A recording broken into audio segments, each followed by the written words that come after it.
Your honour, আমার মক্কেল শাইলা 50 বছরের একজন ভার্জিন মহিলা, যারা এই মমিনুলের মতো কুলাঙ্গার ধর্ষণের চেষ্টা করছে। তাই আপনার কাছে আমার আবেদন, এই মমিনুলের মতো কুলাঙ্গারের ডান্ডা কেটে এখনই ঠান্ডা করে দেওয়া হোক। Objection your honour.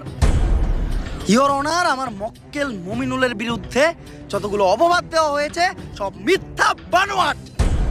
কারণ আমার মক্কেল মমিনুল ধর্ষণের মতো কাজ করতেই পারে না। কেন করতে পারে না? ও কি বাচ্চা খোকা নাকি? না মাই লর্ড, আমার মক্কেল একজন বাচ্চা না, কিন্তু ও একজন ডান্ডা ছাড়া সান্ডা।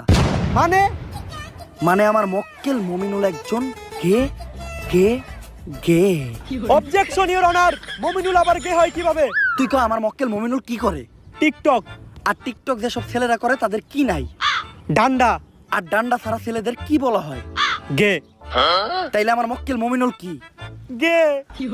That's all your honour. Your honour, Mominul তাহলে ওদিন রাত্রে আমার বাসায় কি করতে আসছিল? কথা তো যুক্তি সম্পূর্ণ। মাই লর্ড, এই দেশের সবাই জানে যে মিস শায়লা আমার মক্কেলের সুগার মাম্মি। আর আমার মক্কেল মমিনুল রিসেন্টলি ঢাকায় একটা সেলুন দিয়েছে যার নাম হচ্ছে মায়ের দোয়া হেয়ার কাট।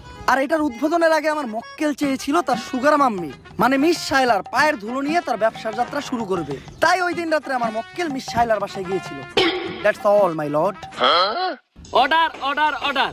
পর্যাপ্ত সাক্ষ্য প্রমাণের ভিত্তিতে এই কোর্ট প্রিন্স মমিনুলকে অসম্মানের সাথে খালাস করলো এবং অপর পাশের বাদী মিস শাইলাকে শিশু নির্যাতন মামলায় যাবজ্জীবন কারাদণ্ডে দণ্ডিত করা হলো। Thank you your honour. Object.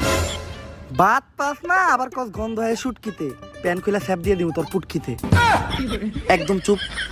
তা কেস ইজ ডিসমিস।